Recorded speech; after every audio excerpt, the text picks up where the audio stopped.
My name is Emily Fertitta, and I am now a former special agent with the FBI.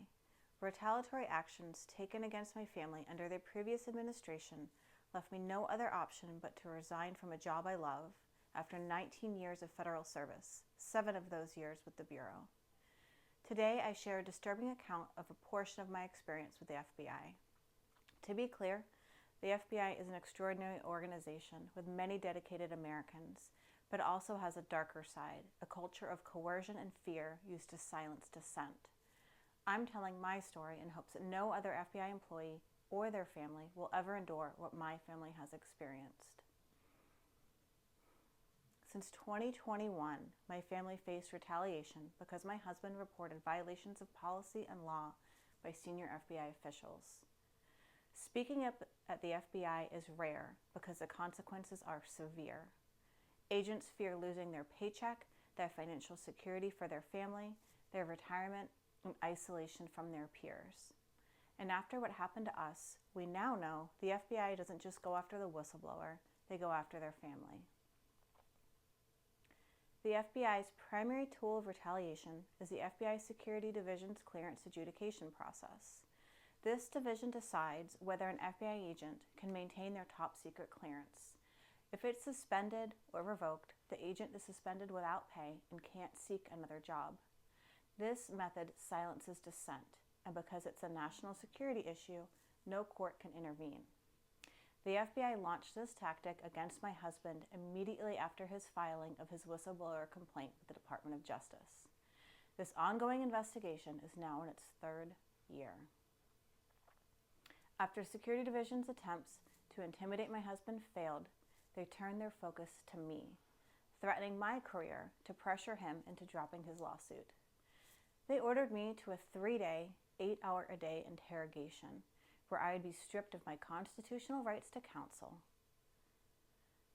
and spousal privilege. They also refused to record the interview. 3 days of intense questioning.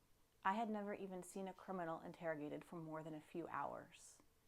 And the investigator handling the interrogation had just been deposed by my husband's lawyer in his civil suit. There was no attempt at impartiality.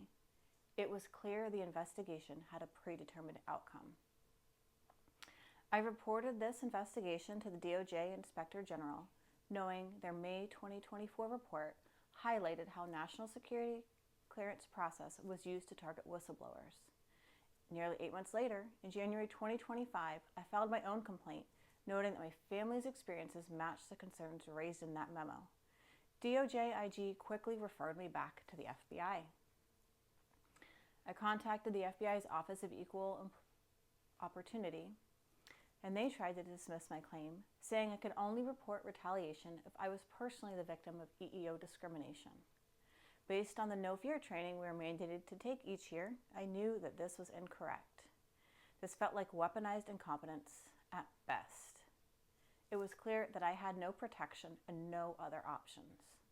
My clearance isn't just a job requirement, it's about my integrity. After my family's sacrifices, supporting my husband through 3 war deployments, and the related treatment of lingering injuries, to have my loyalty questioned simply because my husband spoke out was deeply painful. I reached a point where I knew I could no longer stay with the FBI without compromising my values and beliefs. As Caroline Miss said, I was no longer willing to be put in a position where I felt like I had to negotiate my sense of integrity. The FBI, the best part of my job was always the days that I could help good people, being there for them during their most difficult moments of their very worst days, and bringing the people that harmed them to justice.